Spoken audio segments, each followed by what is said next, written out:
मित्रों, वाल्मीकि रामायण के आधार पर महर्षि विश्वामित्र का जीवन परिचय मिथिला जाने पर सतानंद जी द्वारा जो बताया गया वह बतला रहे हैं। बहुत ही अच्छा और ज्ञानवर्धक कहानी है। इसको अंत तक देखने की कोशिश कीजिएगा। संपूर्ण वीडियो देखने से विश्वामित्र के बारे में पूर्ण परिचय मिल जाएगी। जब अहिल्या का उद्धार करने के बाद श्री राम और लक्ष्मण के साथ विश्वामित्र जनकपुर पहुँचे तो जनकपुर को शोभा देख करके राम बहुत ज़्यादा प्रसन्न हो गए। जनकपुर बहुत ही सजा धजा हुआ, बहुत अच्छा बड़ा रमणीय जगह था। वहाँ महाराज जनक के मुख्य महल जो था उसके बगल में एक बगीचा था, उसमें एक बहुत अच्छा कुटिया, वहाँ पानी का सुविधा देख करके महर्षि विश्वामित्र वहीं रुक गए। विश्वामित्र के आने की सूचना तुरंत उनके जनक के आदमियों ने जाकर के महाराज जनक को दिया कि महर्षि विश्वामित्र पधारे हैं। महाराज जनक अपने कुल पुरोहित श्री सतानंद जी और पंडितों विद्वानों सब के साथ बड़ा शीघ्रतापूर्वक आकर के महर्षि विश्वामित्र का बहुत ही आदर सत्कार किए, पाँव धोए, अर्घ्य दिए, बहुत आदर सत्कार किए, बहुत विनती किए कि हमारा बहुत भाग्य कि आप हमारे यहाँ पधारे हैं। विश्वामित्र के आदर सत्कार करने के बाद दोनों कुमारों को देख करके महाराज जनक बहुत ही विह्वल हो गए।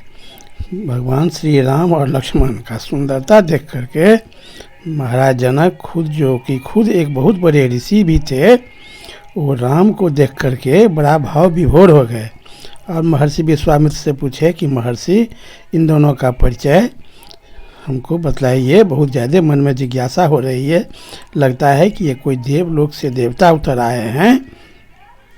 तो महर्षि विश्वामित्र बड़ा खुश होकर के बतलाए कि ये अयोध्या नरेश महाराज दशरथ के पुत्र राम और लक्ष्मण हैं। हमारे यज्ञ को राक्षस लोग ध्वंस कर देता था, उसी हम अपने यज्ञ के रक्षा के लिए महाराज दशरथ से मांग को इन दोनों भाई को लाए हैं और कैसे कैसे वहाँ राक्षसों को मार करके उनके यज्ञ को पूर्ण किए। सारी कहानी महर्षि विश्वामित्र बड़ा सहर्ष बतलाए। जब सब पूरा कहानी इन लोगों का परिचय मिल गया, उसके बाद जनक के कुलगुरु सतानंद जी ने पूछे महर्षि से कि आप हमारे माता का उद्धार करवाए। तो महर्षि वो भी कहे कि हाँ, हमको ये बात याद था, हम आते ही इनको गौतम आश्रम में ले गए और तुम्हारी माता का उद्धार हो गया। वे फिर महर्षि गौतम के पास चली गई। उसके बाद जनक के गुरु सतानंद जी जब सब लोग बैठे तो बड़ा भाव विभोर होकर के विश्वामित्र का परिचय देने लगे श्री राम को। विश्वामित्र के बारे में उन्होंने जो बतलाया है बहुत ही अच्छा कहानी है। विश्वामित्र एक बहुत ही अच्छे राजा थे। हजारों वर्ष तक राज करने के बाद एक दिन वे अपने पूरे सैनिकों के साथ घूमने के लिए वन के ओर गए। पूरा सब जगह घूमे और बहुत नगर में भी घूमे। सब जगह घूमते घूमते वशिष्ठ के आश्रम में पहुँचे। उनके पास कई हजार सेना था। कई हजार सेना के साथ वे वशिष्ठ के आश्रम पर पहुँचे। सब लोग थके हुए थे, भूखे प्यासे थे। वशिष्ठ समझ गए कि ये लोग भूखे हैं, प्यासे हैं, इन लोगों का उचित संस्कार होना चाहिए। महर्षि वशिष्ठ ने महर्षि विश्वामित्र को बड़ा आदरपूर्वक कहा कि महर्षि आप लोग थके हुए हैं, विश्राम कीजिए, हाथ पांव धोइए, आप लोगों के लिए भोजन का प्रबंध हम करते हैं। सभी लोग थके हुए हैं, सभी के लिए भोजन का हम प्रबंध करते हैं।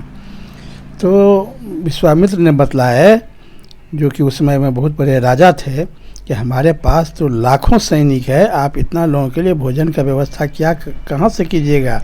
आपका तो एक साधारण कुटिया है, आप इस सब चक्कर में नहीं फंसिए, केवल पानी पिलाइए, हम लोग चले जाएंगे। वशिष्ठ बहुत जोर किए कि नहीं, आप कोई चिंता नहीं कीजिए, हम शीघ्र ही तुरंत आप लोगों के लिए सबके लिए भोजन का सारा व्यवस्था कर दूंगा, आप लोगों को कोई दिक्कत नहीं होगी। विश्वामित्र को तो इस बात में विश्वास नहीं हो रहा था कि वशिष्ठ का बहुत जोर करने के बाद उन्होंने कह दिए कि ठीक है, जैसी आपकी कृपा हो आप करें। महर्षि वशिष्ठ के पास एक चितकबरी रंग का कामधेनु गाय थी।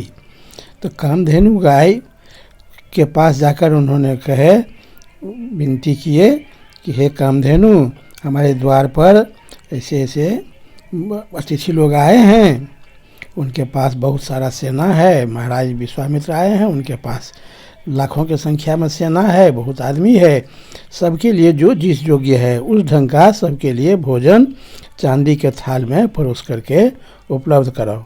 कामधेनु को कोई समय भी नहीं लगा, तुरंत सब कुछ उपलब्ध करा दिया। रंग बिरंग के खाना, राजमहल में जो कोई भी आदमी जिस ढंग का खाना खाता था उससे भी बहुत उच्च कोटि का खाना सबके लिए अलग अलग थाली में, चांदी के थाली में परोस करके वहाँ पहुँच गया। सब लोग बड़ा मन से भोजन किए, तृप्त हो गए। उसके बाद महर्षि विश्वामित्र के मन में ये लोभ बड़ा आश्चर्य हुआ कि ये कैसे संभव हुआ। तो उन्होंने पूछे वशिष्ठ जी से कि ये कैसे संभव हो गया, जरा इसके बारे में हमको बतलाएं। तो महर्षि वशिष्ठ सारा बात बतलाए कि हमारे पास एक कामधेनु गाय है जो हमारी माता है, हमारी सारी शक्ति वही है, हम उन्हीं की पूजा करते हैं, हमारे संपूर्ण पूजा का फल वही है, उनसे हम जो कुछ भी मांगते हैं वह हमें तत्काल उपलब्ध करा देती है। विश्वामित्र को बड़ा आश्चर्य हुआ, विस्मय हो गए, कहे कि जो हम तो राजा हैं, राजा के पास ही सब चीज़ रहना चाहिए, ये मेरा ही राज्य है, इसलिए आप इसको हमको दे दीजिए। वशिष्ठ देने के लिए तैयार नहीं हुए, कहे कि नहीं, हम ये नहीं दे सकते हैं, ये हमारे प्राणों से भी ज़्यादा बढ़कर प्रिय है, किसी भी स्थिति में हम ये आपको नहीं दे सकते हैं। जब नहीं देने के लिए तैयार हुए तो विश्वामित्र बड़ा बल का प्रयोग किए, सेना उनके पास था ही, जो हम ज़बरदस्ती तब गाय ले ही जाएंगे, और अपने सैनिक को आदेश दिया कि गाय खोल करके ले चलो। जब सैनिक ने गाय को खोला तो गाय बड़ा रोती हुई चिल्लाने लगी, रमाने लगी, और उसके आंख से आंसू गिरने लगा।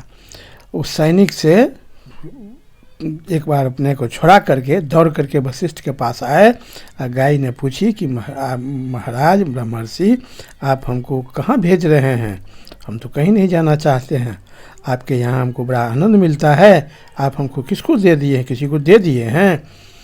तो वशिष्ठ भी बहुत रुधे मन से कहे, उनके आंख में आंसू आ गया कि हे गौ माता, हम आपको किसी को नहीं दे सकते हैं, आप तो हमारी सब कुछ हैं, आपके बिना तो हमारा जीना भी मुश्किल है। ये राजा हैं, इनके पास बहुत सैनिक है, बहुत हथियार है, अब बलजोरी हमसे छीन करके आपको ले जा रहे हैं। तब कामधेनु ने अपने रक्षा का व्यवस्था करने लगी, अपने शरीर से जितना विश्वामित्र के पास सेना था उसे कई गुना अधिक सेना उत्पन्न किए, और सब सैनिक को मार पीट करके सबको मृत्यु के घाट उतार दिए, और वहाँ से चली आई। विश्वामित्र का सारा सैनिक मर गया, उसमें उनका 100 पुत्र भी था, उसमें मात्र एक पुत्र जिंदा रहा, बाकी सभी पुत्र